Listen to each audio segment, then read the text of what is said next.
You are listening to the Vegan Body Coach podcast, all about optimizing your strength, fitness, and physique through a plant-focused diet.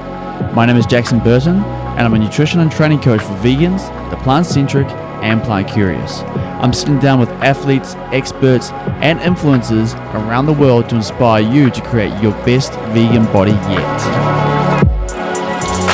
Alrighty, Drew Harrisberg, welcome to the Vegan Body Coach podcast. Glad to be here, and welcome to Bondi, mate. Yeah, appreciate it, man. It's a stunning location, and I've been thinking all day today, even just sitting down there today on Bondi Beach, having a big sort of tofu bowl, and I could definitely live this lifestyle, man. Mate, we'll have to go for a round 2 swim after this. Absolutely. It's a pearl of day out there. Good, for the listeners, we're sitting in a Airbnb, a bit of aircon on because it's a cracker day out in Bondi, and this morning we got in a bit of a training session down on the outdoor gym there, which is super fun, lots of bars, then jumped in for a swim, and it was just perfect conditions. So today we're going to jump into a little bit of what Drew's all about. He's got a pretty incredible story, and some stuff that I think you guys will find very interesting, and things that you can apply to your own life as well. So Drew, why don't you just give us a little bit of a backstory of who you are, and sort of your journey to this point. Doesn't have to be super in depth, but tell us what you like. So, as I sit here today, I am someone living with type 1 diabetes. I've had diabetes for nearly, I'm going to say 9 or 10 years. I'm starting to lose count. Wow. I'm an exercise physiologist. I have a degree as a diabetes educator. I went to uni and did a sports science degree. So, I've spent some time studying, and I've basically reached a point now where I give people, consulting advice about how to live a healthy life with diabetes, and I give inspiration on sort of social media. And my mission is just to get people on the same path that I'm on, which is really thriving with diabetes, or even if you don't have diabetes, just a lifestyle that allows you to thrive rather than just survive. That seems to I be, love that, man. But I wasn't always this way. I was only diagnosed, like I said, 9 years ago. So growing up, life was very, very different, just in autopilot, and now that when you have diabetes, it really is like a full-time job. I saw a meme on Instagram the other day. It was like how many extra decisions a diabetic has to make, right? Wow. Amongst all the others you make in a day-to-day life, and on average it's 130 diabetes related decisions a day. Yeah, it's a huge toll, mate. It's a full-time job. It really is. People don't understand how often you're thinking about how to move, when to eat, how much insulin to dose, when to check your glucose. It's constant. Yeah. But mate, just to give a bit of context, so growing up, just a standard Aussie childhood, very active, loved sport. The thing that made this whole diagnosis so difficult was that I was always super health conscious, even like a little bit obsessed. Yeah. So in fact, when I was diagnosed, I was in like this time where I was obsessed with my health.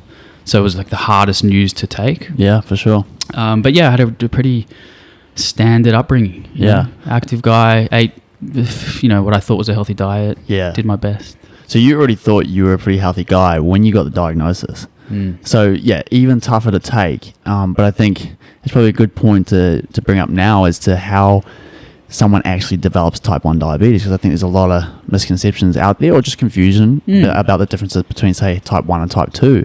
And you felt like you're a pretty healthy guy, but usually people tend to think, okay, diabetes, they're overweight, they're lazy, blah blah blah. So why don't we just define those? Okay, good place to start. So I actually didn't really know what type 1 diabetes was when I was diagnosed, even though I'd studied it to a small degree at university, because when you're an exercise physiologist, you have to deal with certain population groups, chronic illness, and type 1 was one of them that we covered. But it's just like you scratch the surface. Until you have the disease and live with it, you just have no idea what it's about. Yeah. So type 1 is an autoimmune disease. There are hundreds of autoimmune diseases. In the case of type 1 diabetes, your immune system destroys the cells of your pancreas. Right? In like an immune attack where it mistakenly kills off your own cells when it's trying to kill something else, some sort of environmental trigger or a virus or something that looks like the cells of the pancreas. Gotcha. And when those cells are killed off, you have no ability to produce insulin. well, actually, it's sort of controversial. Some people now believe that if you can halt the attack, your cells are trying to regenerate. So it's kind of like if you can sort of biohack and find a way to stop the immune system killing off the cells, maybe you can get some insulin back. Wow. But for the most part, and to play it safe, you once you have type 1 diabetes and the beta cells of your pancreas are destroyed, you can't produce insulin, so you have to inject or use an insulin pump. So every day you're basically calculating what you're eating and matching it to a dose of insulin so that the food you eat can get into the cells of your body. Yeah. Undiagnosed type 1, of course, leads to just high blood sugar levels, right? Because you don't make insulin, and insulin's role is to take glucose out of the bloodstream into the cells. So you just, if you don't take insulin or you're undiagnosed, your levels just run high. Yeah. Well, what are some of the dangers of that? Say high blood sugar levels. So long-term complications, which the main complications of high blood glucose are long-term. Right. So on a day-to-day basis, if you have fluctuating highs, it's not that dangerous acutely, but chronic elevated glucose levels is really bad. We're talking things like blindness. It's the opathies, they call it. Right. So retinopathy, so blindness, nephropathy, kidney failure, kidney disease, and what's the other one? Neuropathy. Gotcha. So basically your nerves get destroyed, and many people have limb or foot amputations or toes removed and stuff like that. So it's pretty scary. Yeah. You definitely, that's when you're diagnosed, that's like the fear mongering that they sort of educate you. That's in air quotes, educate. Yeah. Because the only problem I have with that is when you're diagnosed and you're in a bad place, the last thing you want to hear is that your fate might be blind, on kidney dialysis, and missing a foot. It's not a very motivating situation. I don't think fear is a good motivator. Right. I'd rather have someone, say to me, you could be like this person, or look at this person thriving. You can live a perfectly healthy life. Yeah. Which I wasn't told. Yeah. So psychologically, it's much harder to take. And was that whole diagnosis, was that something that you found difficult to deal with long term, or was it just the initial shock of it, or sort of, how did that go for you? It was definitely like the moment itself was, I can't even put into words. Like, the minute before I was like this healthy, thriving guy who really cared a lot about my health, and then I was given this lifelong diagnosis. You're gonna have to give insulin injections every day, finger pricks 15 times a day. Life will never be the same. It was like a death sentence. Yeah. So very, very difficult day itself, and of course it lasted for months. I'd say even years. Yeah. I don't want to say I was depressed because I was never given a diagnosis, and I don't really like that term all that much, because it's like we're allowed to feel these feelings of down times and so-called depression. But I was in a very dark place for a number of years, and it took me a while to sort of figure out who I was again. My identity was shifted completely because I could no longer associate with that guy who I thought I was. Now I have to live with this lifelong partner that I can never get rid of. And it seemingly comes on out of nowhere. Type 1 diabetes specifically. Yeah. Symptoms wise. So there's a few layers to this. So what happens is the immune attack can be going on for months or years without you knowing it, and you're slowly diminishing or depleting your beta cells to the point where it only becomes really symptomatic when you're down to like, let's say 1 or 2% of your cells left, and then your insulin can no longer do its job that it's meant to do. So this could have been going on for years. I don't know. Yeah. I would have been able to probably get a blood test. I'm sure there's like now screening protocols where if let's say you have a sibling with type 1, you can get screened probably annually or even more than once a year. Yeah. To see if you've got antibodies.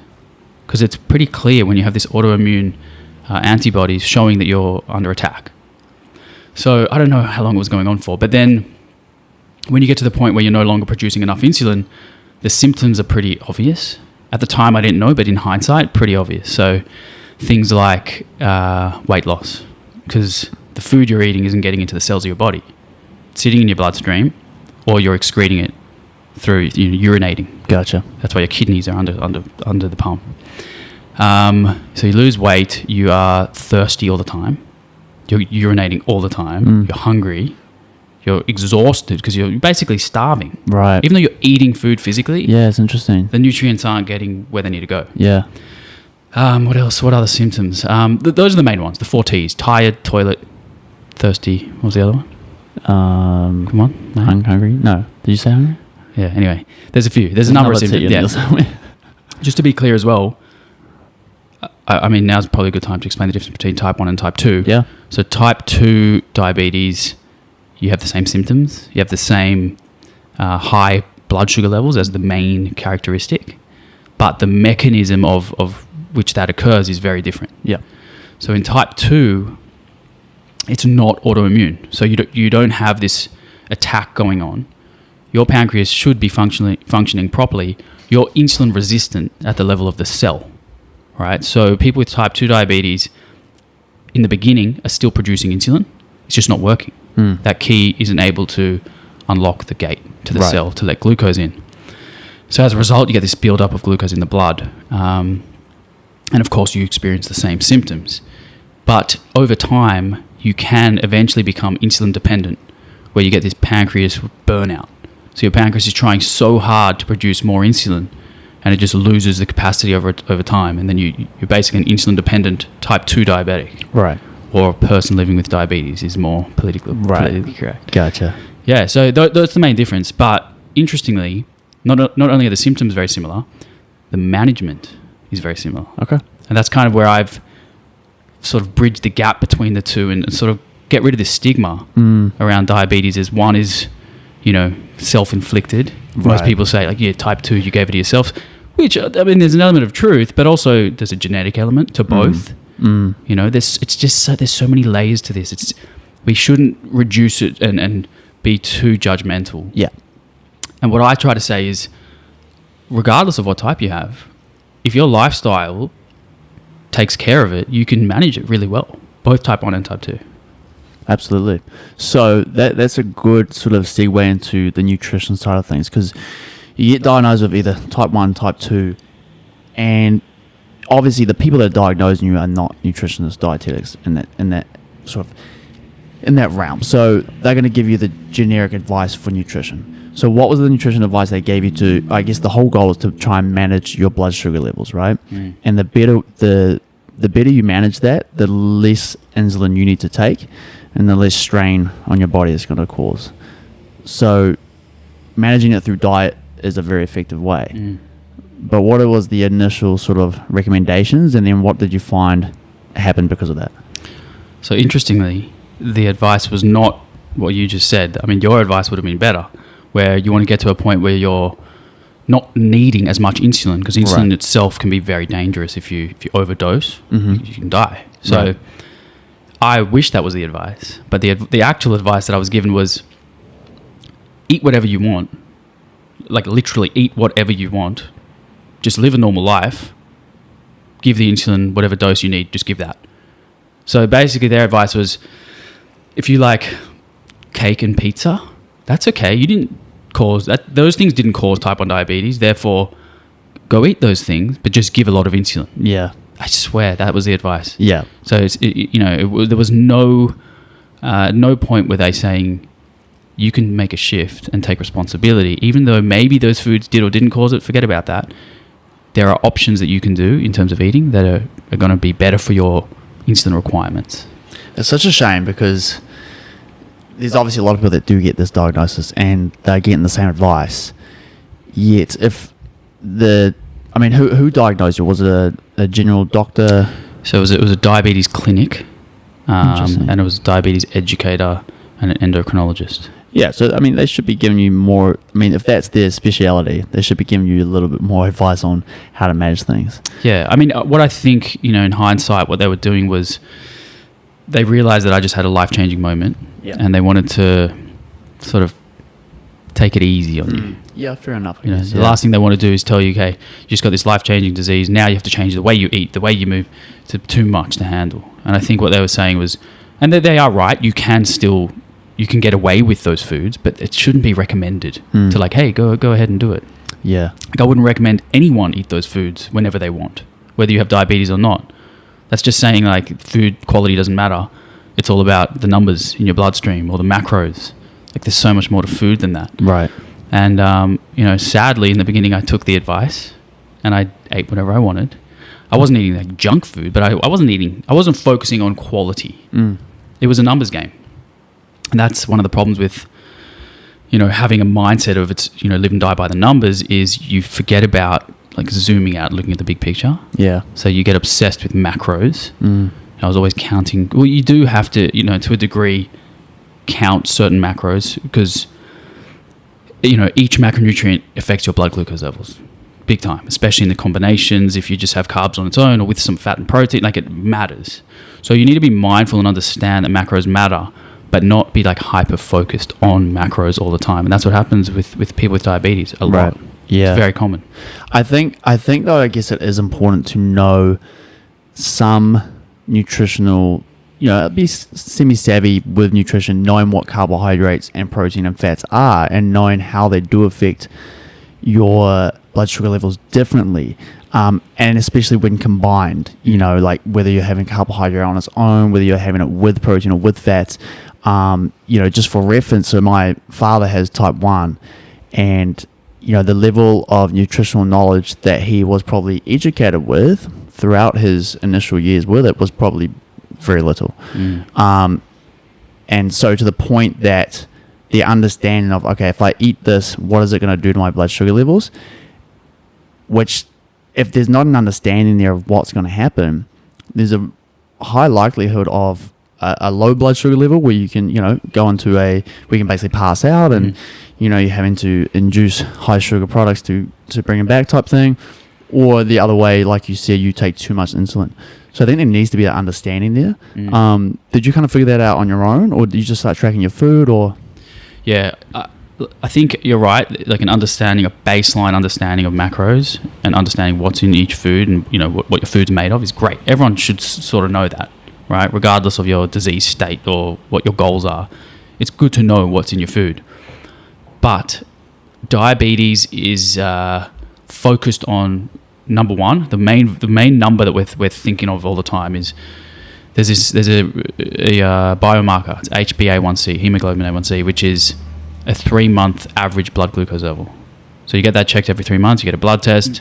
You go see your endocrinologist or your educator or your doctor, and depending on that number, right, which is just literally a snapshot of a 3-month dynamic system.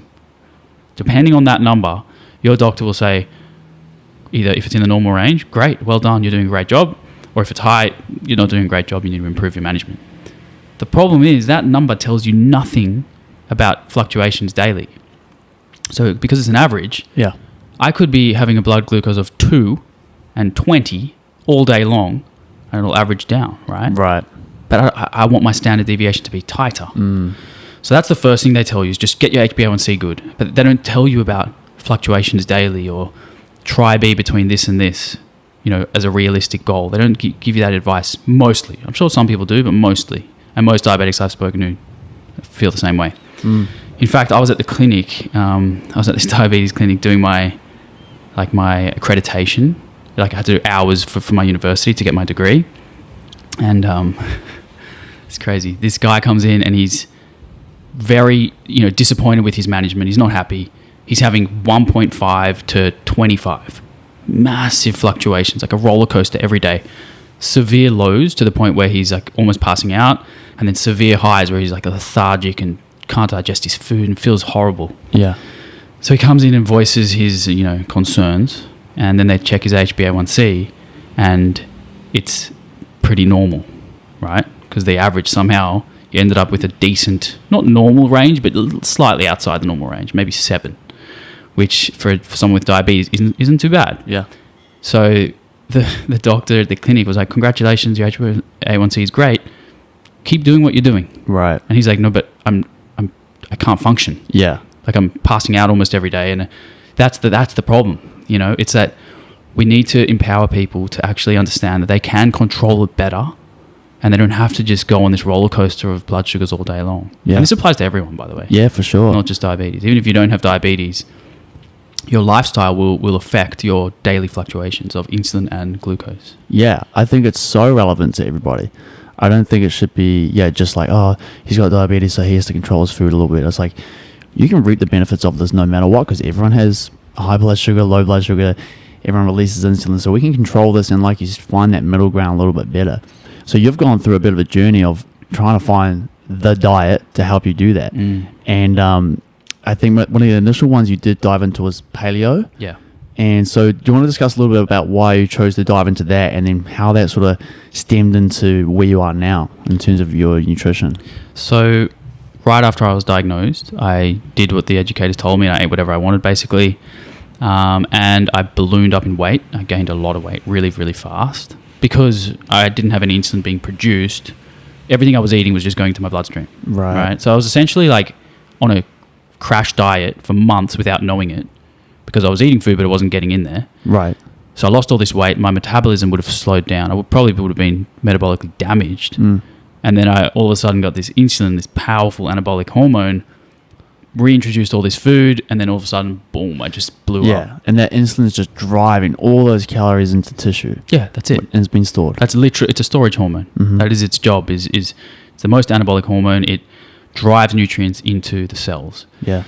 So I got really big, very fast, and I wasn't happy. I felt terrible. Yeah. My blood sugar wasn't too bad. I had some, like my first ever HbA1c, that average glucose level was 7, right after I was diagnosed, and most people's are much, much higher than that. Right, yeah. But then it's never been higher than that since. It's just come down over time. So first thing I did was I followed that diet for a while, realized it wasn't working, did a little Google search, stumbled upon some anecdotes of people, doing well on a paleo diet with type 1 diabetes. So I thought, why not? Give it a crack. Yeah. It really does seem like a much, much healthier diet than the standard Western diet. And it absolutely is, yeah. Yeah. I mean, it's mostly a whole food, real food diet. There's nothing packaged. You of course eliminate grains and legumes. There's a fairly large focus on animal products, but it depends how you do it. Some people don't have a huge focus on it on a paleo diet. Yeah. For me personally, I did, just because I didn't know any different. That was just how I did it. But I also had a huge focus on fruit and vegetables and really healthy food. Yeah. So I started the paleo diet. Results were like instant. I really had improved insulin sensitivity, and my dose of insulin just kept coming down and down and down most days, until I reached a point where I basically achieved a 70% reduction from the dose of insulin that I was taking when I was diagnosed, which is a real big reduction. It was huge. But I was on a low-carb diet. Yeah. So my insulin needs or requirements were lower because I wasn't eating a huge amount of carbohydrates. Right. And when I say low-carb, I mean, I don't know what the literature classifies low-carb, but for me it was 50 to 150 grams a day. Yeah. Yeah, definitely low-carb. Yeah, it was pretty low. Depending on my activity levels and stuff, I would change that up, but in general, 50 to 150. So I pretty much followed that diet for 7 years. Like, it was just working. I had no reason to change. Everything was smooth. My control was good. My insulin requirements were pretty low. I was performing well. My training was going well. Everything, I was just happy. It was working. And then the keto craze sort of popped up. Yeah. And it didn't sort of grab me at first. I wasn't interested in it, but people in the community were asking me, in particular people with diabetes, were asking me, is keto a good idea? For people with diabetes, should I be on a keto diet? Should I cut carbs out?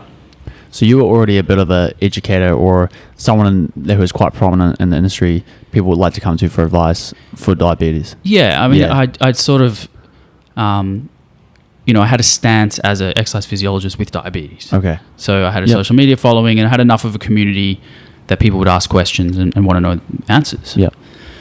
So my next step was, I'm obviously a big fan of experimenting. Yeah. I think self-experimentation is very important because we're all different. There's many solutions to many problems. So why not try everything and see if it works? So, I couldn't give advice about the keto diet until I tried it. So I decided to give that a crack.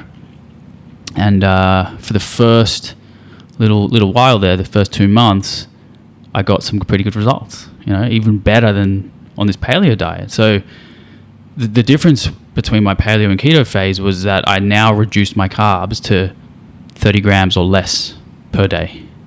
So 75% of my calories were coming from fat. Yep. So obviously, when you cut carbs out, your need for insulin will also drop in accordance with that drop in the carbohydrates. So my insulin dropped even more. I was now at a point where I was taking such a small amount of insulin that I actually thought that I was reversing my diabetes and that maybe my pancreas was even working again, because my insulin dose was so low. Like some days I would only take a few units for a whole 24-hour period. Wow. I will say, admittedly, though, I was fasting as well during this phase. So there was like many hours of not eating. And then when I was eating mostly fats, a little bit of protein. So I was setting myself up to be on a low insulin diet. Yeah. But then things changed. So the first couple months, I was a fan. I was all for it. It was working. I'd achieved some good results. My diabetes looked like it was being managed so easily, and everything was great. But then I started to notice that in the mornings when I would wake up, my blood glucose, when it should be in the 4 to 6 range, that's kind of your normal range, it was floating at about 15, 16. And I'd go to bed with normal blood glucose. So I'd go to bed with a 5 or a 6, and in the morning I'd be on a 16. So overnight, your liver dumps glucose out into your bloodstream. Right. Trying to regulate homeostasis. But when you have diabetes, if you don't dose your background or basal insulin properly, we can't predict what our liver's going to do. So we just have to give a dose of basal and hope that it covers what the liver's going to push out. Okay. So I noticed that my basal dose was no longer covering my liver's output. So I had to increase my basal dose. Interesting. So I increased my basal by a couple of units, try again the next night, wake up in the morning, 15, 16. Wasn't doing anything. Yeah. I'd increase it again, a couple of units, night after night, until I'd increased my insulin to quite a high basal dose, even though I wasn't eating carbohydrates. I was on a keto diet. And the scariest part was that no matter how much insulin I gave, I couldn't cover the glucose output from my liver. Yeah. It wasn't working. So I'd essentially become sort of partially or temporarily insulin resistant at the liver. Yeah. So the insulin at the liver is meant to basically attach to the liver cell and say, hey, stop putting glucose out. We're good. We've got plenty. Right. Take some in. Here's some glucose from the bloodstream. Take that in. Store it as glycogen. Do what you want with it. But that message was just not getting through. So, that was the first sign that something was going wrong.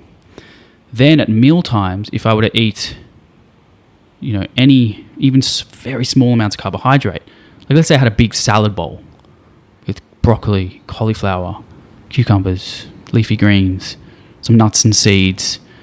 At the time, I would have probably had like a piece of salmon or something, avocado. Yeah. That meal, I would need to give a pretty solid bolus of the fast-acting or mealtime insulin. Right. Even though there's barely any carbohydrates. And my blood sugar would spike. So, and then let's say I wanted to, after a workout, have like half a banana, which is only like 10 grams of carbs. Again, I would need to dose heaps of insulin, and often it wouldn't do its job. So that went on for months. 2 months. Yeah, and you're probably racking your brain during the time going like, what is going on? This just doesn't make any sense. And I was clinging to the success I had in the first 2 months. Right. I was like, I know this works. It worked for the first 2 months. Yes. So I was like, okay, just push through it. It's going to get better. But that was the problem, is that I was attached to this ideology or belief that this keto was the solution. Yeah. And that attachment got me into trouble because my willpower was so strong that I was like, no, grind through. You got this. Right. It's going to get back to normal. And it was just a reality check where I was like, okay, my doses have doubled, more, even tripled. I'm taking a lot of insulin now. I'm not eating carbs. This can't be good. I think I'm damaged. Yeah, and it's not exactly an enjoyable life either. Where like one, you're taking a hell of a lot of insulin, but you're really limited on what you're eating. You know, and everything's affecting your blood sugar levels. Yeah, exactly. Like highly restrictive diet, and I'm taking a lot of insulin. It just seems so counterproductive. Yeah. So to get out of that phase, so it was interesting because probably 2 months into this keto diet, I received a message online from good old Simon Hill, Mr. Plan Proof. And he was watching my keto journey and he was like, mate, are you sure this is a good idea? Like, if you look at this, he sent me these like lecture slides of one of the doctors who had been at a conference. And basically the whole idea about this conference was educating about diabetes, and the theme of it was a plant-based diet is probably the best thing. A high carbohydrate plant-based diet. Wow. And he sent me this, and I just went, no, mate, what are you talking about? Yeah. I just couldn't believe it. Didn't make sense. I was like, mate, this was 2 months in. So I was like, mate, things are great. Like, it's working so well. You know, maybe one day I'll have to change, but right now it's all good. And I just kind of like shoved it to the side. Well, especially when you're seeing initial results and then you get told go high carb is a great way to go. Like even like doing away with the plant-based side of it, it's like just hearing high carb when generally everybody associates carbohydrates with high amounts of insulin levels. Exactly. You know? So it sounds counterintuitive. Exactly. So no wonder you just threw it away, right? Yeah. I mean, the high carb and diabetes, it doesn't go together. No, for most people. Yeah. I soon found out I was wrong. But anyway, so then when I was in this point where I felt, like things weren't going well, I remembered that conversation with Simon, and I thought, you know what, if I looked into the research, right. I actually went to look at what he told me. I looked through those lecture slides, and most of it was talking about intramyocellular lipids and intrahepatic lipids. Okay. So fat buildup in muscle and liver. And when, it's called ectopic lipids. So basically fat in places that they're not meant to be. So we want fat in fat cells. Yeah. Right? We don't want fat in our muscle cells. And when they build up there and in the liver, they interfere with the signaling of insulin. Right. So insulin requires a whole cascade of events once it attaches to its receptor, but these lipids get in the way. They basically, I think Neil Barnard said his example is like, it's like gum in a lock. So you try to put this key in and it's all gummed up. It just can't do its job. You need to burn that fat away or stop eating it in such high amounts, and you can restore your function of insulin. So I decided literally overnight, I just decided to give it a crack. I was like, if the huge amount of fat I'm eating is causing this temporary insulin resistant state, maybe if I reduce my fats, keep exercising a lot, burn away at all this stuff, maybe I can reverse this state of insulin resistance. And that's exactly what happened. I went vegan overnight. Whole food plant-based, I'd rather say, because I really went strictly whole food. Yeah. And low fat. So I stopped cooking with oils. I stopped all animal products. I focused on getting my fat intake to 15% tops of my calorie percentage. And do you know how much calories you're taking in at that time? I'd say I always hover around like 3,000. Yeah. I would have been around 3,000 calories. Yeah, so I mean, it's a very low amount of fat for that high amount of calorie intake. Yes. I mean, what is that, like 40, 50 grams of fat or something like that? Exactly. So, that's tough to do. It's low. Yeah. It's very low.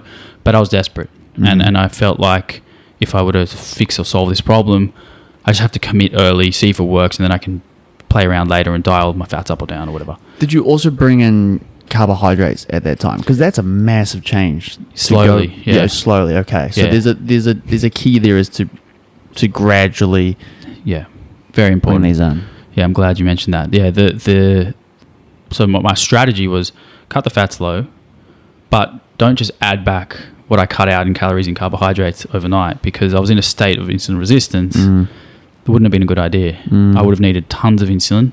I would have definitely been on this roller coaster of blood glucose levels. So I did it very slowly. But the problem was, when you cut out so many calories from fat and then you only add back some carbohydrates, there's an energy gap because I wasn't filling it with protein.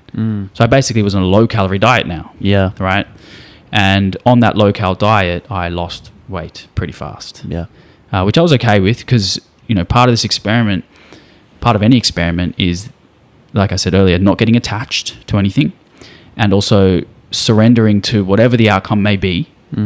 I was willing to lose muscle. I was willing to, sacrifice my performance in training. I was okay with that if it was going to solve the problem that I was trying to solve. Yeah, and it's like a conversation I had the other day. Once you're unhealthy, everything else doesn't matter. You're like, I will sacrifice anything to get my health back. So it's like, screw the muscle, screw the gym training. Exactly.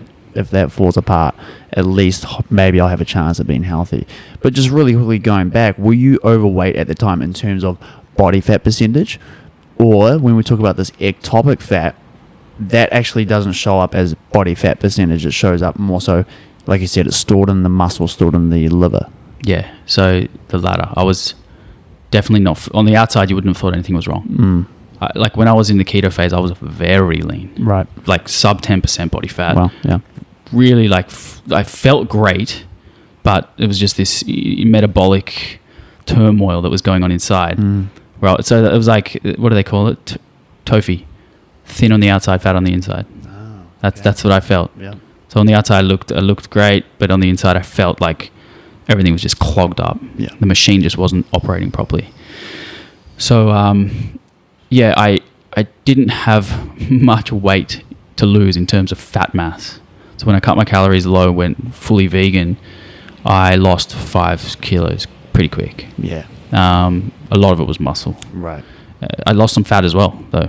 You know, obviously when you're basically it was on a crash diet. Yeah. But I slowly increased my calories. I knew that, and I learned this from the bodybuilding industry, is that after a show, a lot of people are in a state of sort of metabolic damage. If you've done a long-term crash diet, if your calories are way too low for way too long, you have to reverse out of that slowly. So slowly add calories back in, which is what I did. And I just added like 10 grams of carbs per meal each week. So I just slowly just dribble them back in until I reached a point where I felt like my sensitivity to insulin was back, and then I could quite quickly load them in. It was incredible. It was like this threshold where you're insulin resistant, you slowly chip away at this intracellular fat, intrahepatic fat, and then you just cross this line where it's like, okay, the cells are working again, and you can just go for it. And feed it, yeah. And that's what happened. So, and then I eventually got my calories back up, gained all my weight back, performance in the gym came back, everything improved. Wow. But obviously when you lose weight, you get a bit weaker. Yeah. Whether you're eating steak at every meal or not, or Absolutely. chickpeas, weight loss over time is going to cause you to lose a bit of strength. And then I noticed that my basal insulin, that long-acting nighttime one, started to come down very quick. First 10 nights going vegan, just started to come down. Sensitivity was coming back. I reduced my basal by 50% in 10 nights. Wow. So really quick. It was back to this like quite low range. Yeah. And then in terms of my short acting, the sort of rapid acting insulin that you give at meals, because there's 2 different types that you give every day. The short acting one went slightly up, but relative to the carbs that I added back in, it was a decrease. So the ratio of insulin to carbohydrate improved so much. Like it was like a 400% increase. Wow. It was just an amazing sensitivity that I got back. Yeah. And then I reached a point where I can eat as many carbs as I want, right, whenever I want, any point in the day. Yeah. Because I used to rely on eating them after workouts. Right. Because I was more insulin sensitive after a workout, as everyone is. You, right, me, anyone. So that was like my window where I was like, okay, I just trained, I've depleted some glycogen. My insulin receptors are sort of more readily available to take insulin. So I would just eat my carbs then. But now I can eat them any time of the day. Yeah. It's brilliant. Like it's so good. Yeah. Like you had an apple before we started this podcast. Yeah. And it's like, yeah, exactly. Like a snack for me now is a piece of fruit or something.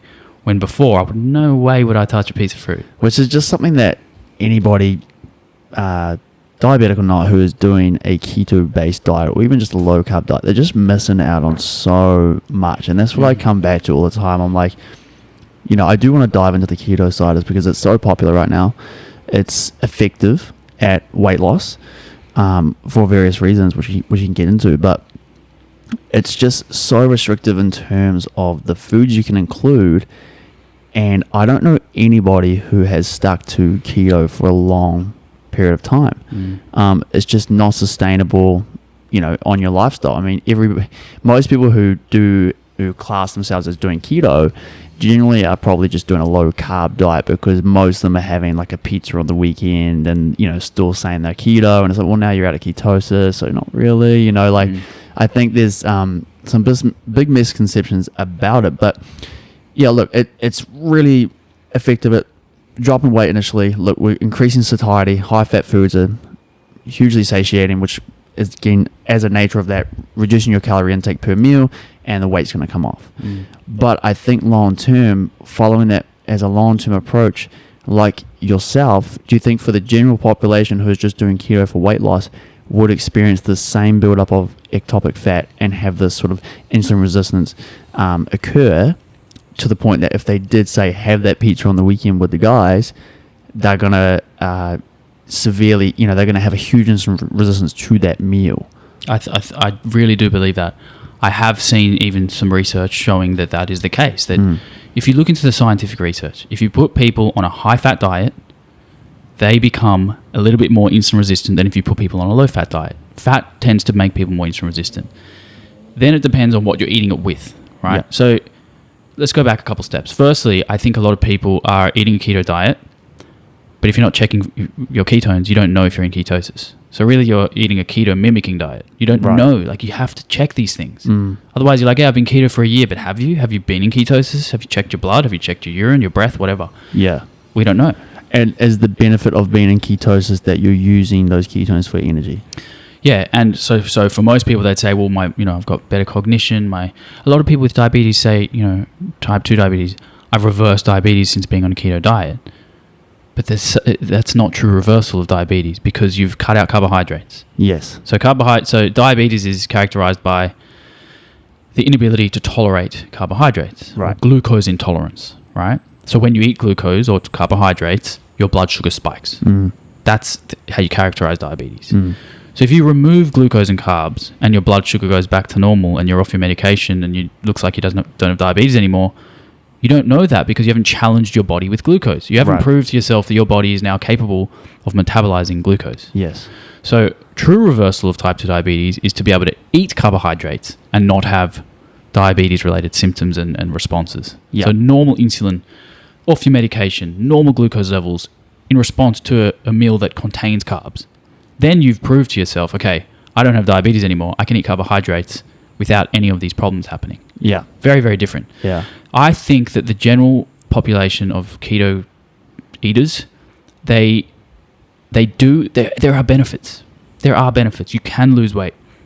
You can also lose weight eating carbohydrates. Absolutely. But, for these people, maybe it's the only time in their life that they've been able to lose weight. Great. If it's the only time in their life that they've been able to manage their diabetes symptoms, right? To manage the symptoms, that's the difference between truly reversing the cause. Yes. If you're able to manage your symptoms on a keto diet, great. It's better than having the complications long term. There's, horrible, horrific complications. So then that's cool. I'm okay with that. But then you have to stick to it for a lifetime. Yeah. Because I do believe, as you said, that the average person might be in keto during the week, and then when they blow out on the weekend and eat a pizza or a bowl of pasta or whatever it is, your ability to tolerate glucose is not the same anymore. You are more insulin resistant. It's a spectrum. You might not have fully diagnosed insulin resistance, but on the spectrum, you're worse at tolerating carbohydrates. Yeah. And this just comes down to metabolic flexibility. The nutrients that you feed your body, the predominant nutrient, your body gets pretty good at burning. So if you go on a high-carb, low-fat diet, you become a good carb burner. If you go on a high-fat keto diet, you become a great fat burner. But you're sacrificing one for the other. Yeah. So when you're a good fat burner, you're not so good at tolerating carbs. And maybe the same is true for me now, let's say. Right. I'm on a higher carb, plant-based diet. I'm probably not as good as burning fat. Yep. Which I'm okay with, because I'm not, it doesn't mean I'm gaining fat. Right. I can still burn it. It just means the dietary fat I eat, I'm not as good as metabolizing it. Yeah. And I think that's all just going to come down to energy balance at the end of the day. It's like, if you're still eating a maintenance calorie intake or just under, then there's not going to be a buildup of fat storage there. Exactly. So what do you think it is between the relationship between this higher carb, low fat, plant-based diet and your type 1 diabetes that works so well? So I think first thing is you basically upregulate the enzymes and the metabolic machinery to burn carbohydrates and glucose. Right. The reason why that's so important is because not only will you be good at burning the carbs you eat, but if your liver does dump glucose in, when you try to correct that number with insulin, it should work. Whilst when I was in the keto phase, like I mentioned, my correction doses, so if I woke up my sugar was 16 and I'd give an insulin dose to try bring it down to the normal range, that insulin was not working. Right? My body just didn't, either insulin wasn't allowing glucose in, or if it was, the enzymatic machinery wasn't working. So I think that firstly you upregulate those enzymes, and then secondly you resensitize your body to insulin. You optimize insulin sensitivity on a lower fat diet, especially whole food plant-based. Yes. So you can, because you can still, I guess it's important to note, you can still become insulin resistant eating sugar. I'm not just demonizing fat by any means, because I still eat. Now I am not 15% of total calories from fat. That's increased quite a bit. But it's polyunsaturated, monounsaturated. I'm not eating saturated fat. I'm not eating coconut oil by the jar like I used to. So, yeah, I think it's important to know that sugar can also cause these problems. So refined sugar and trans fats and saturated fats or any processed fat oil can do the same damage in terms of diabetes. So I don't want to like demonize certain macronutrients. Right. I'm talking here about food quality. Yeah. So if you just follow a whole food plant-based diet, for the most part, you're going to be able to achieve really good results in terms of diabetes. Yeah. Do you think there is a benefit for the general population who are not diabetic to go for a higher carb, low fat plant-based diet, or do you think they're going to be fair enough just going with a moderate fat intake as opposed to a low fat intake? Yeah, I think if you don't have diagnosed diabetes, don't even think about it. Don't worry. Yeah. I just truly believe that if you eat intuitively and you achieve that energy balance that we said, whether you want to be in a slight calorie deficit or a slight surplus, whatever your goals are, you can be pretty agnostic with macronutrients. I don't think you need to be focusing on... Here's the thing. For somebody like you, right? You train hard, you don't have diabetes, you still want to be insulin sensitive. Everyone sort of does. That insulin resistance is at the core of so many comorbidities and chronic diseases. So everyone, I think, should be aiming to be as insulin sensitive as possible. Yeah. But you don't have to go to the extremes of somebody with diabetes, because you're not micromanaging this system on a daily basis. Your body's doing it automatically. So you don't have to worry as much. Right? Your body is going to secrete the insulin it needs when it needs it. You're still exercising, you're still eating a healthy diet, you're going to be fine. If you are living with diabetes, it's just a different game. Like, I don't even want to say game, because that's not a game. It's serious stuff. But it's different. You want to try being in control and manage the variables that you can. So by going lower fat, it just improves your insulin sensitivity. You require less insulin, therefore potentially less complications of insulin therapy. Yeah. That's the way I see it currently. I still think there is a place for a low-carb diet in diabetes management. Right. I really do. I think that whether you do a low-carb vegan diet, I mean, I don't know how restrictive it would be. Pretty restrictive. Yeah. Like vegan keto, whole food. But if you did want to do that, you might get some good results there too. You know, I just want people to manage their diabetes, not have complications, be able to sustain the diet for a lifetime and enjoy their food and not feel restrictive. Yeah. Maybe vegan keto's for you. Yeah. Fine. Go for it. Oh, yeah, and I think definitely it is doable if you can sustain that. Yeah. And I think one of the big ones with, say, there's a few people that have had a go at, vegan keto now. And I think one of the big ones that they sort of coming out with as a conclusion from it is that, yeah, cool, it's doable. It's not crazy restrictive, but you do need to make sure that you get enough fiber within your calorie intake. Like you said, if you're eating just coconut oil and avocados all day, exactly, you're not going to be reaching your fiber targets, which is going to be detrimental for your long-term health. Yeah. I think that's a big one. I think fiber is huge. I still think it's doable. I think you can do it. You can eat You can eat a high fiber. Like, there's some very, very fibrous low carb vegetables and things you can eat.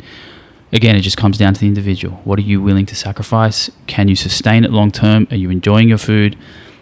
See, now the problem is let's say you try it out for 6 months, and I'm not talking about a vegan keto here. I'm talking about just a typical keto. Yeah. Bacon in it, like an unhealthy keto diet. Not that I was doing an unhealthy version. I was doing a pretty healthy version. Mm-hmm. I was eating like avocado and salmon and nuts and seeds and more polyunsaturated sort of fats and higher omegas. But if you eat a very high saturated fat, bacon and eggs, coconut oil, butter in your coffee, you're not eating many vegetables, or even if you're a carnivore diet, which people do now, your short-term results, which you might feel good, your cognition might be good, you can, still perform well, certain biomarkers might improve. You just need to be careful not to attach to short-term results. I made that mistake. Yeah. I clung to this idea that if it's working now, it'll work forever, but it's not true. So just be cautious. Know what you're getting into. So if you do want to go on a keto experiment, know the sacrifice that you're potentially making. Yep. You might be sort of mortgaging your health in other ways that you don't want to be doing, and just understand what you're getting into. And then if you decide to, step out of it and try something different, what's your strategy to get out of that? Yeah. What if you are insulin resistant by the end of it? What if you are suffering from health conditions? Know how to get out of that. So if we can give some real clear-cut advice to people who possibly are currently doing keto and want to maybe give a whole food plant-based diet a go, what would be the strategy, say, within the first month of them transitioning? People with diabetes or general? Just in general. So in general, first thing you got to know is that your carbohydrate tolerance is not as high as it should be. You might have an intolerance there. You might have some insulin resistance, or this is where it gets controversial to a point. So the keto proponents say that it's nothing to do with insulin resistance. It's just all about glucose output from the liver, which is gluconeogenesis. Yes. So your body is trying to, take other nutrients like protein, turn it into glucose, so it can push it into the bloodstream and feed the brain or feed whatever it needs. Yeah. So their argument is there's nothing to do with insulin resistance. It's a glucose output problem, not a glucose input problem. Regardless of the mechanism, whether it's that you've, have dysregulated enzymes for carbohydrates, or if it's glucose output, or if it's insulin resistance, the outcome is the same. Your glucose levels in your blood can go up. Okay, so I don't really care about the mechanism that much. All I care about is the outcome, the clinical outcome. What is the consequence of a certain diet? Mechanism aside, even if it's just purely liver output, I still am not going to be achieving proper health. Yeah. Right? So I would say just know that there are these things that are changing, physiological things that are going to be changing. And then if you're going to transition out, fiber is your best friend, because fiber really helps to slow glucose into the bloodstream, the absorption of glucose. So you're not going to have these huge spikes if you're eating your carbohydrates from whole foods and in the context of other fibrous foods. So fiber is going to be your best friend. Do it slowly. Take your time. Be patient. You can't rush. If it took you a few months to get into this position of, say, poor health, you're not going to get out of it overnight. It will take some time. You got to be patient. You got to be really, really patient. In saying that, I've had clients who are type 2 diabetics, people living with type 2 diabetes, I should say. Yeah. People with type 2 diabetes who I've put on a plant-based diet, and within 2-3 days, their levels are back to the normal range. They're eating carbohydrates for the first time in years because they've been on keto for long, or at least low carb for a long time. And I even had one particular client who, for the first time in 20 years, was off metformin. Wow. From a plant-based diet. Yeah. She was so petrified of carbohydrates. She had a massive phobia. She just couldn't accept the fact that people with diabetes can eat carbs. Yeah. She gave a whole food plant-based a go, and I think it was within 2 weeks, to be honest, 2 weeks, she was off metformin. So it was just amazing for me to see that. Yeah.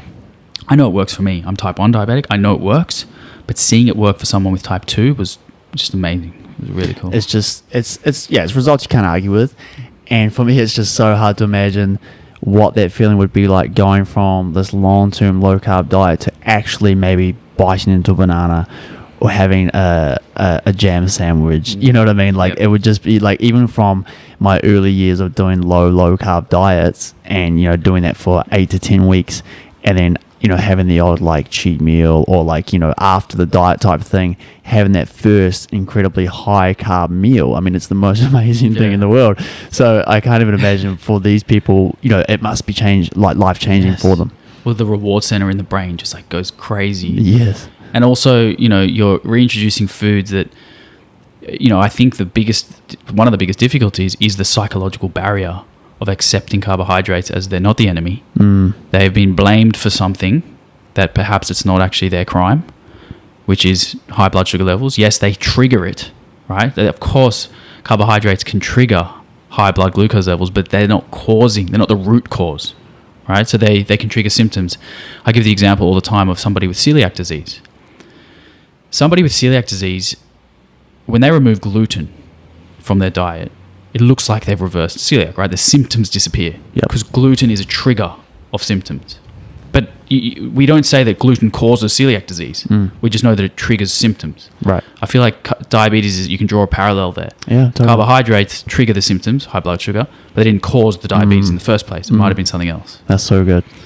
So, and those other things, I might add, are being sedentary, right? So not moving your body, gaining, like obesity, gaining weight, especially that ectopic fat buildup in cells that you shouldn't have fat in, not sleeping, stress, high stress. These things actually can all lead, it's like a cyclone of these variables that can lead to poor health outcomes, and not just diabetes.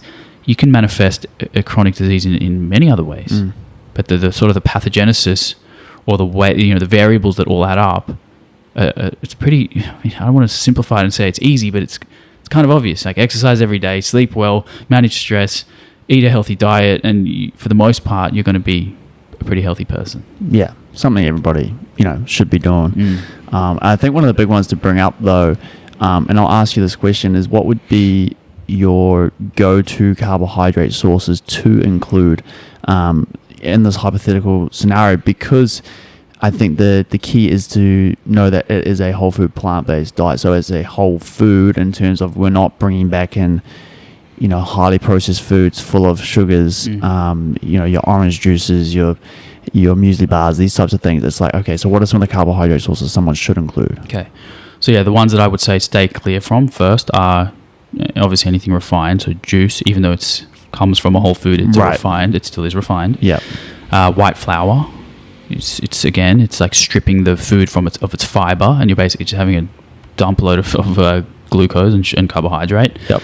So I really didn't focus on there were no particular foods that were better or worse. As long as they were in their whole natural form, we're good. So yeah, great. Sweet potato was fine, beetroot, pumpkin, sort of starchy vegetables, fruit. I tend to go for the more fibrous, high fiber fruit like berries. Okay. Because the ratio of fiber to carbohydrate in berries is quite good. Yeah. You get a lot of fiber for quite a small amount of carbohydrate. Great dieting food. People would, yeah, exactly. Fills you up, but doesn't add that huge calorie intake. People would be surprised how low cal strawberries are. Yeah. You could eat a full punnet of strawberries and only get 10 to 15 grams of carbs max. It's insane. I always forget strawberries when I'm in a cut. I'm like, why don't I eat strawberries? Yeah. It's a big juicy, it feels like you're eating a sweet, if you get a sweet one. Yeah. It's lower carb than most fruit. But for me, it was I just went for it. I just ate the food that I wanted to eat and enjoyed. I will say I'm a little bit different to most people in that I have a slight intolerance to grains. So I can't eat a lot of grain. I actually get not just glucose symptoms in terms of diabetes related symptoms, but I get these physical symptoms. So I get inflamed sort of achiness. I get really bad sinus congestion. Interesting. So if I have a bowl of rice, a really big bowl of rice, that night I can't breathe. I'm so congested and stuffy and get a lot of mucus build up. It's not fun. So I actually have quite a lowish grain diet. I rely on legumes a lot for my protein and some carbs, of course.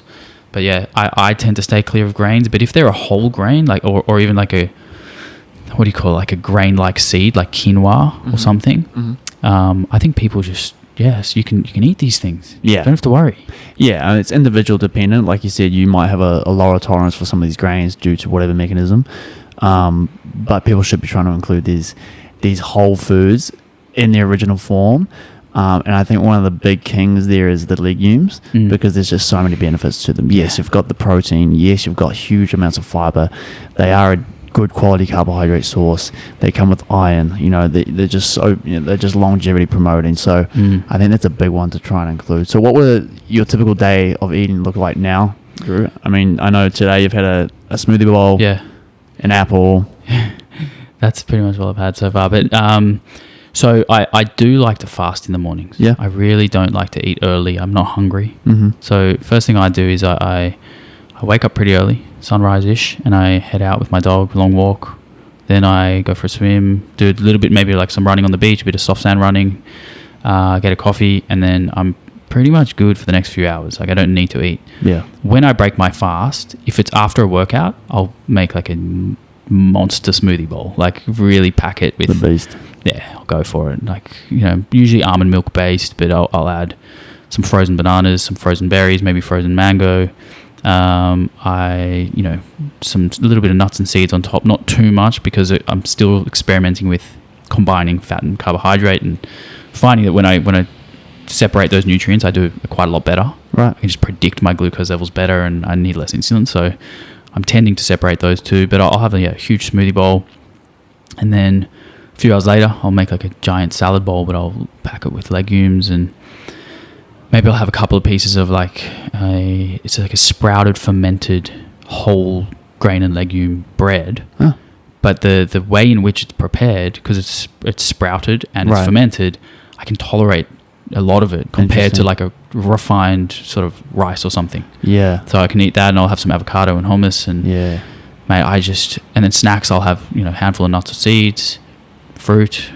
I really just, if it's a whole food, you grab it. Yeah, I'll go. It sounds like an incredible day of eating. Yeah, it's nice. It's nice. And I've been playing around with sort of different dinners where I've been trying to find other protein sources, and I've stumbled upon. I'm sure you've tried it, but it's like a bean pasta. Yeah, man, these pastas, they're like packed with fiber and protein. You wouldn't believe how much protein you can get from a serve of this stuff. So I'll make like a veggie bolognese with this like a black bean pasta. Yeah. You get like 40 grams of protein in a serve. It's probably insane. too much. I think you're going to be seeing a lot more of these coming out because the demand for them is going to really increase. And yeah, like you said, super high protein. They're actually like pretty much, I think a lot of them are like 1-to-1 ratio of carb to protein, or even more protein to carbs. It is, it's more protein. So I've been starting to include them in a lot of recipes for clients for these high protein, lower calorie meals. Okay, throw in some black bean spaghetti, chuck in a whole bunch of vegetables, courgettes, mushrooms, these sorts of things. Yeah. Throw in a tomato based, chopped tomatoes in a can or whatever, and you've got like a pretty incredible pasta dish, high protein, relatively low calorie. Yeah. It's going to fill you up. Yeah, exactly. So I've been enjoying that quite a lot. Yeah. But I must say, just the whole transition away from like an animal heavy diet to a plant heavy diet has opened my mind to so many different flavors and foods, and just you feel like you gain so much. Yeah, I mean, people think it's restrictive. I just can't believe that, because you're only cutting out, let's be honest, most people eat red meat, eggs, chicken and fish. Yeah. Mostly. Maybe cheese and, whatever, eggs. Six animal foods. Yeah. It's not like people are eating a whole variety of different species of fish and this. They just eat like the staple animal foods. Absolutely. So you cut those 6 out, and then the things you bring back in that you're replacing is just there's literally thousands of plants. Yeah, just incredible foods. It's huge. And I think one of the things that I just sort of thought of was that generally these people are saying it's really restrictive because I think a lot of it's due to dairy, because there's dairy in so many packaged foods.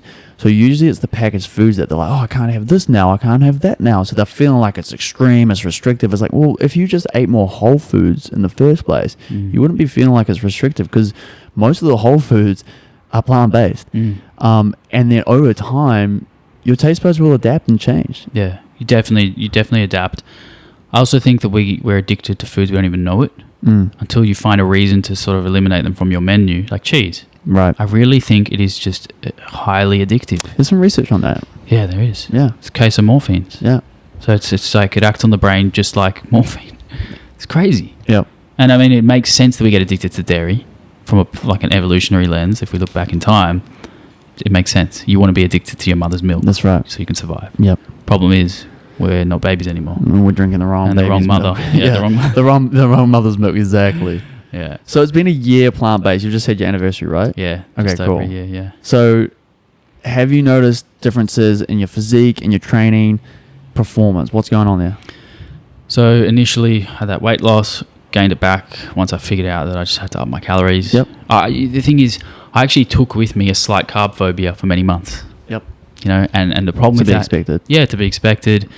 So it was hard for me to just eat a high carb diet. It was just something about it wasn't sitting well with me. The thought of eating 400, 500 grams of carbs in a day, mate, I wouldn't even eat that in a week back then.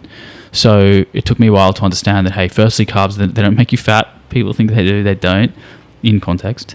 And and that if they're not going to make my diabetes worse, then I can actually enjoy these foods. You know, they're foods that are eaten by the longest living populations. So get them in there. So I eventually got my calories back up, gained weight. You know, performance came back, my strength came back, felt powerful, my endurance is really good. Yeah. That was the one thing I never lost, even when I lost weight, obviously. I felt like I could just have the engine that could just run all day, which is really cool. But now I do so many different types of training that I really need to recover fast. And I feel like this rate of recovery on a plant-based diet, for me, it's unbeatable. I've never recovered so quickly and had such small amounts of DOMs. Yep. I don't know. Did you find your DOMs decreased a bit? Yeah, it's a real interesting one, Drew, because I have this discussion a lot with people because everybody loves to ask me, "Oh, what did you notice when you transitioned? Like, you know, did you recover better? Did you perform better?" And it's hard for me to remember, you know, because at the time I was transitioning from vegetarian to vegan. So, you know, maybe some of the those adaptations or changes had already taken place, but I just didn't notice a massive difference. I just sort of changed my foods to plant-based foods. I had the same calorie intake, same protein, all these types of things. So I was tracking quite meticulously at the time, and I just didn't really notice a massive difference. But I probably wasn't actually like objectively thinking and looking outside and like, you know, maybe even like tracking some of this data and be like, how did I feel today? How did I perform? What was my recovery like? I wasn't tracking that, so I didn't really, I guess, think about it enough to know. But I know for a lot of people, yeah, like you're saying, it's the recovery. Yeah, I mean, but think about the difference where I came from, where you came from, right? Yeah. I came from like an animal-heavy, low-fiber keto diet. Yeah. To this whole food plant-based, just nutrient-dense machine of a diet. Yeah. You were already basically on the spectrum of, you know, that end of the spectrum. Yes. So you were mostly whole food plant-based already.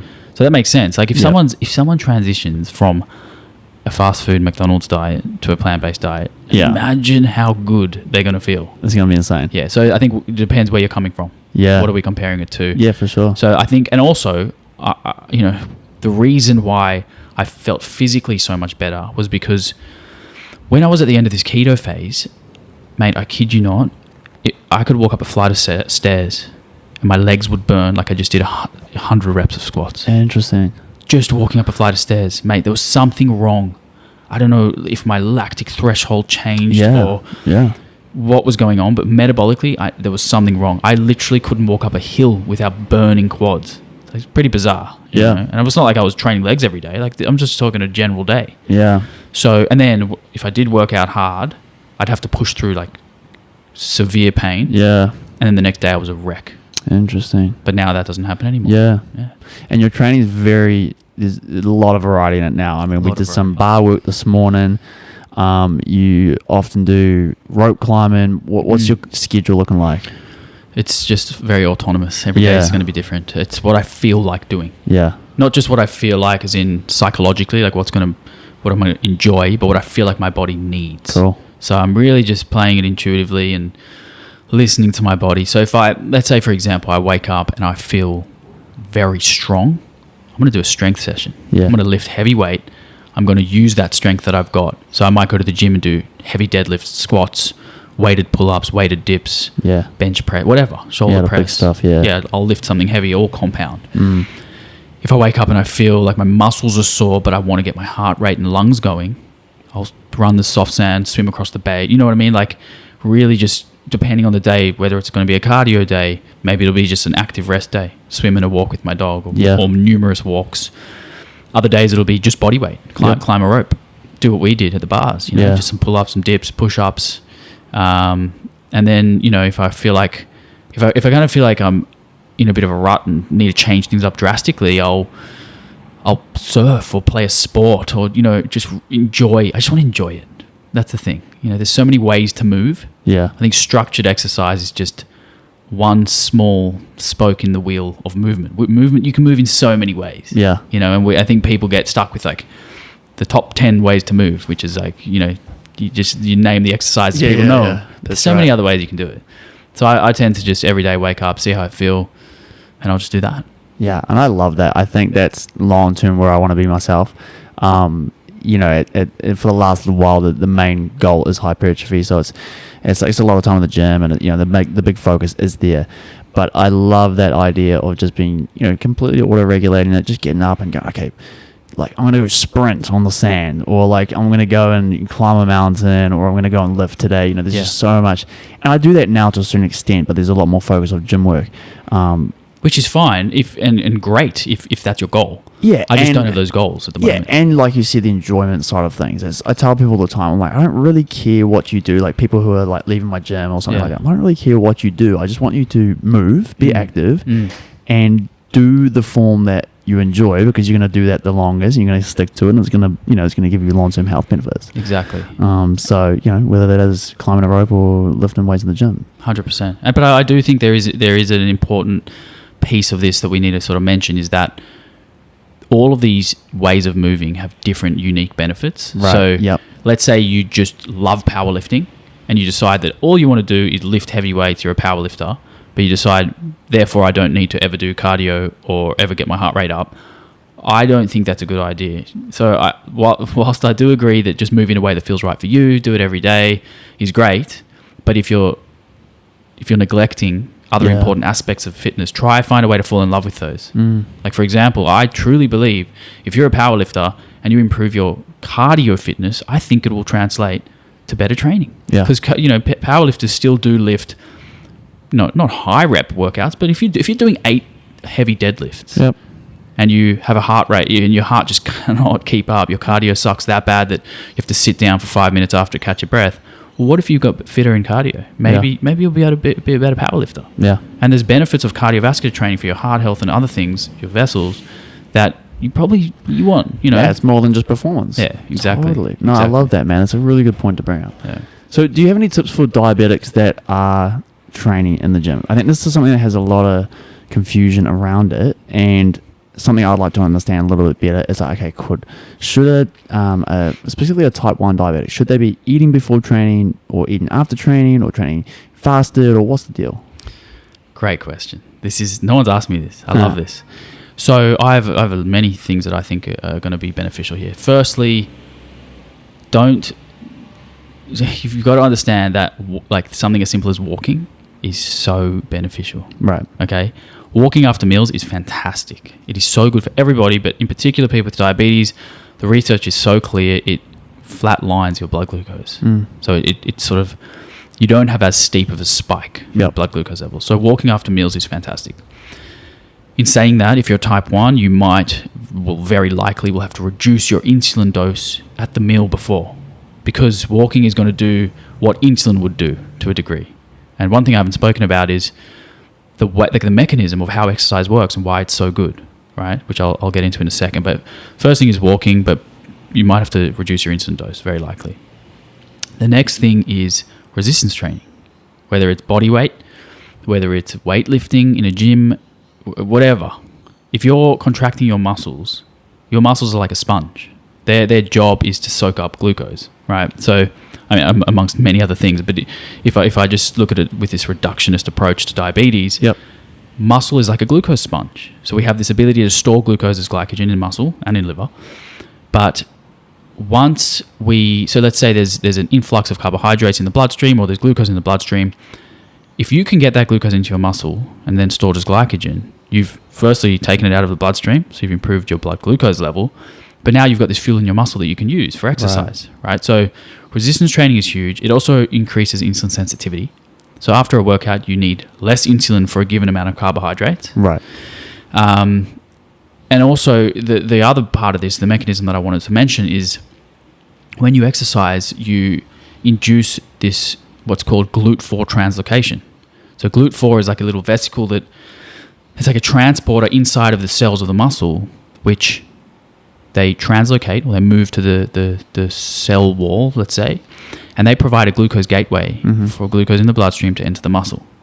And the way to activate Glute-4 is by contracting muscle. Right. So if you have diabetes, and it's site-specific activation, so if you do a full body workout where you're contracting all your muscles, you get Glute-4 translocation everywhere, globally, and you get insulin sensitivity improvement as well, site-specific. So the receptors of those muscle cells are upregulated. Yeah. So if you just go to the gym and do calf raises, you're missing out on all this sponge to soak up glucose. And also when you contract your muscles, it's like squeezing out a sponge. So it's like this beautiful double whammy where you're squeezing out glycogen, making more room for glucose to be stored. Right. And you're soaking up glucose. Interesting. So it's so important to do resistance training to, induce this GLUT4 everywhere, all over your body. So that's why isolation workouts I find are less beneficial. Mm-hmm. So if you just go in and do biceps and calves, like some bodybuilders actually do, you're missing out on all this muscle. But if you do compound, multi-joint, multi-muscle exercises, you're going to be better off. Yeah. So we've got walking, resistance training, and then it comes down to literally just being on your feet and moving as much as possible. Yeah. Incidental. Walk your dog, gardening, whatever it is. Don't sit for too long. Yeah. Sitting is really damaging. No, that's awesome. But yeah, those would be probably my main three. Yeah. And so if for yourself, if you're getting up to train like we did this morning, is there a need for you to, because you've woken up in the morning, likely blood sugar levels are going to be high, yeah?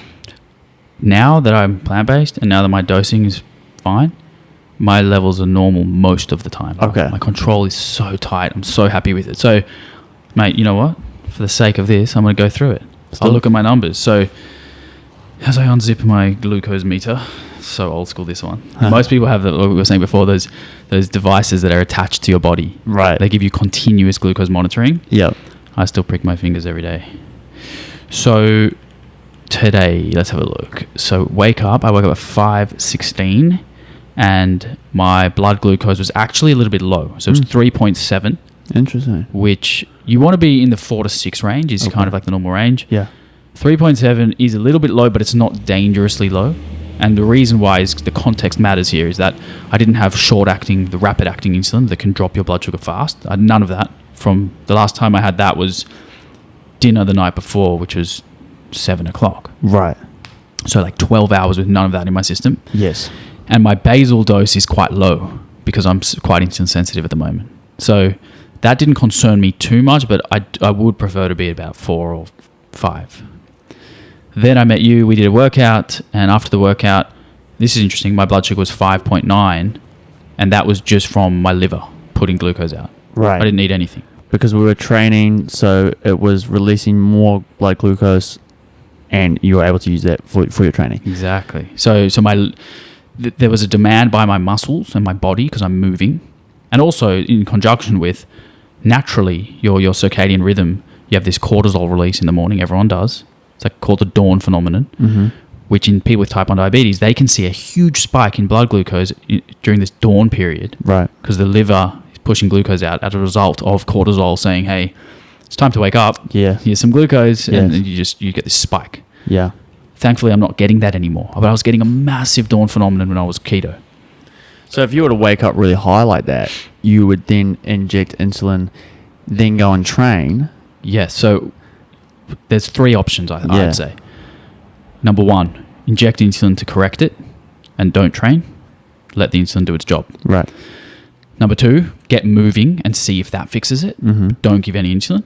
Or option 3, which I think is probably your safest bet in terms of in getting results, give a little tiny bit of insulin and move. Yeah. That combination seems to be great. Don't give a lot of insulin and move. That's very dangerous. You can crash low. Right. But just enough to get that insulin working, and then let the movement and exercise do the other job. Yeah. That's sort of how I live, is that my exercise accounts for a lot of the glucose getting into the muscles, and insulin also does a little bit, but together it's the combination that really works. Right. Yeah. Whilst there's sedentary people who just rely on insulin and have good control, but they're a lot of insulin. Yeah. And the second they move, I'm talking, if you park your car a little bit further than you expected, they can have a low walking from their car to the office. Wow. They can't even walk around a block without crashing low.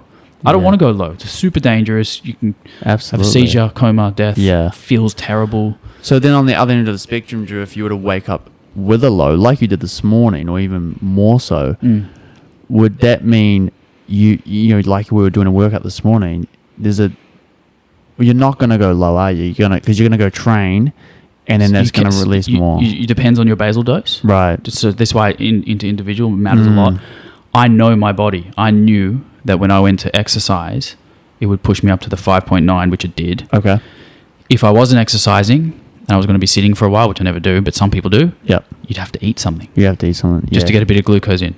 People go for jelly beans. I think probably if you can avoid jelly beans and eat like a date or like a ripe banana, maybe go for that instead. Yeah. So then I was a 5.9, and then after the workout, it was 3.9. So the workout dropped it again. Interesting. Because your muscles sucked up the glycogen. Sucked up the glucose. Correct. Yeah. Correct. So I opened those gateways and glucose was just flooding into the muscle, comes out of the bloodstream, and I was back to a 3.9. Again, no insulin at this point. Wow. I don't see that as a dangerous number. Many people would see a 3.9 and correct it by eating straight away. Okay. I don't, because I know that in the context of my day, with very little insulin in my system, that 3.9 is nowhere near as dangerous as if I had a lot of insulin floating around. And then over the day, so it was then after my smoothie bowl, it was 7, which was 1 hour after the smoothie. I'm looking here. It was 7. But 40 minutes later, it was back to 3.7. So it went up to 7, which is fine, normal, totally normal. But the point is it came back down. That's a normal response. That means my insulin is working. Yeah. Whilst before, it might have gone up to 12, and then I would have to take another dose of insulin to bring it back down to the normal range. Right. And then, so I've been hovering around, to be honest, I've had a few lowish numbers today, but I've been hovering around 4 the whole day. Yeah. And just before the pod, I checked, and it was a little bit low, which is why I ate that apple. Yeah. There you go. Yeah, so you're just monitoring and you're making little adjustments throughout the day. And like you said, there's a hell of a lot of decisions you're making extra than somebody else who doesn't have diabetes. Are you actually injecting, every time you've got a reading there, that's an injection? So every time I have a reading, it's a finger prick. That's a finger prick, yes. Yeah. So it's a little blood sample. Yeah. Gives me a number. Based on that number, I know what to do next. Yes. Do I need to eat to bring it up? Do I need to give insulin to correct it? Or if it's where I want it to be, I do nothing. But those are the things we're calculating every day. And then it's, the next thing to calculate is, if it is a number that's high, am I going to be exercising soon? In which case, do I give 50% less insulin? You're just calculating. You're predicting your next steps. You've got to plan ahead all the time. You've got to know what's next. So do you coach people through this? Yeah, I do. I do a lot of online. So I've just started doing some online consulting, and that's really good. It's really it's fascinating to see how I'll stumble upon something that's working for me, and I'll go to the research just to justify, see if it is not just me making something up, and then I'll see if it works in these other people, and it's just like clockwork, man. Amazing. It just works so well. That's great. It's really good. So if people did want to find out more about this, if they are type 1 diabetic and they want to give it a jam, I know you've got a website, you've got some resources on there, eh? Yeah, the website's probably the easiest Yeah. drewsdailydose.com. Perfect. Just inquire for a consultation. We do a little Zoom call. And then, of course, on social media, I'm always sharing stuff like this. Yeah. Drew's Daily Dose on social media as well. That's awesome, man. Yeah. Well, why don't we finish off with a couple of quick questions, bro? Yep.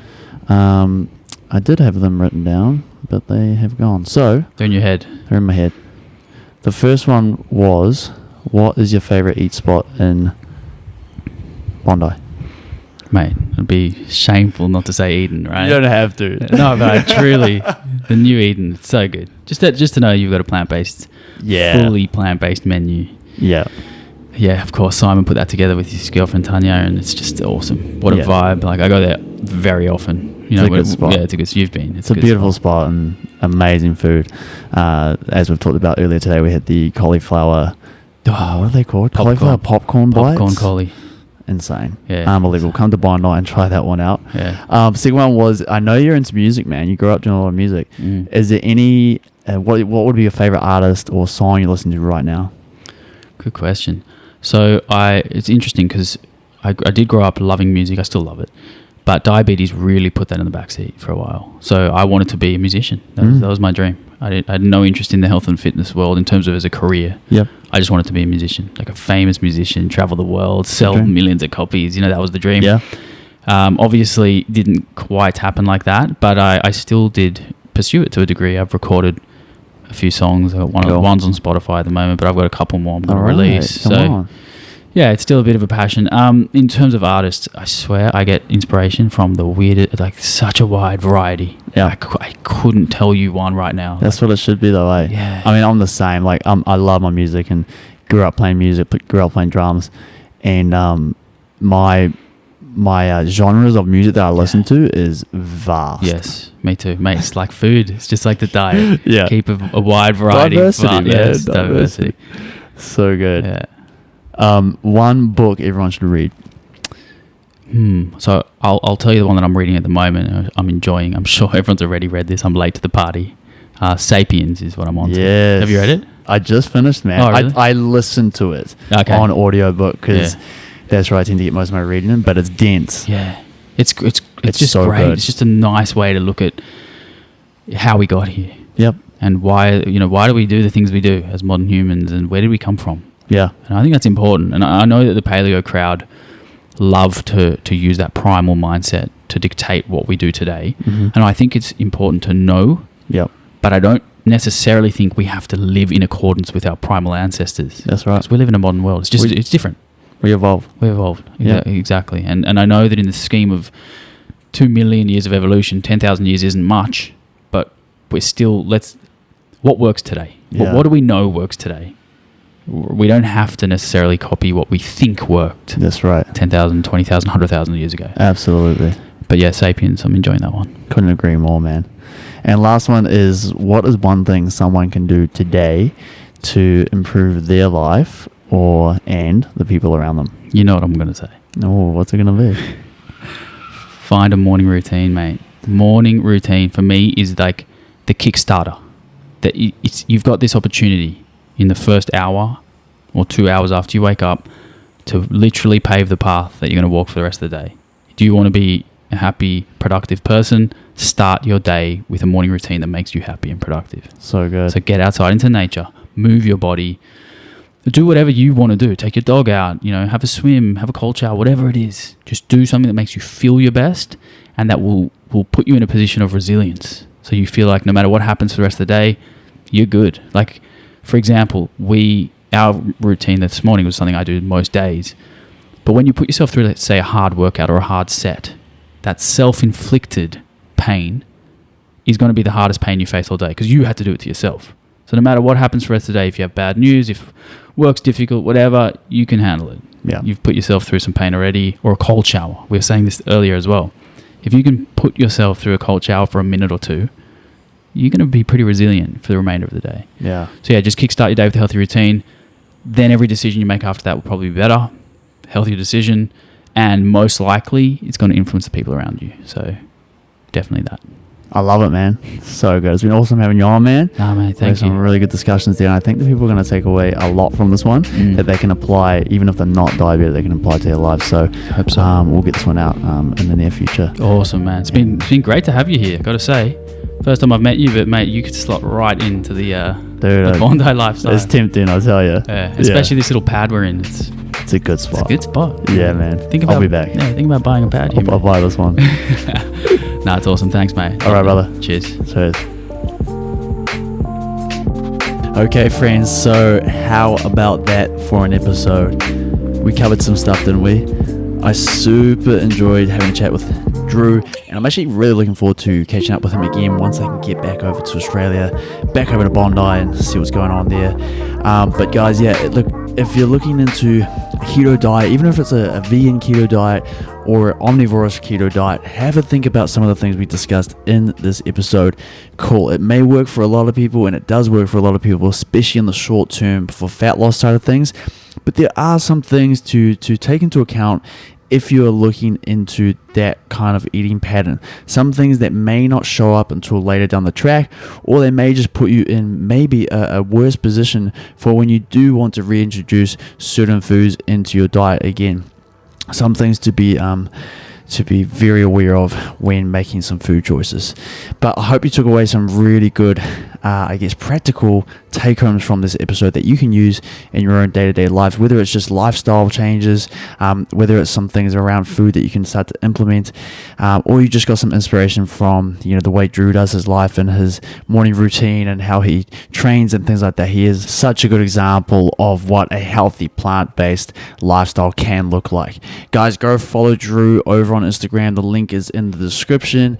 Don't forget that the best thing you can do for this episode is to screenshot your screen right now now. Share it on your social media, share it on your stories so we can get the word out there, get more people listening to the show and get them hearing this awesome content. Be sure to give us a review if you have the time. But other than that, guys, thank you so much for listening. We will catch you in the next episode. Be sure to stay safe, keep your training up, and eat some more plants, friends.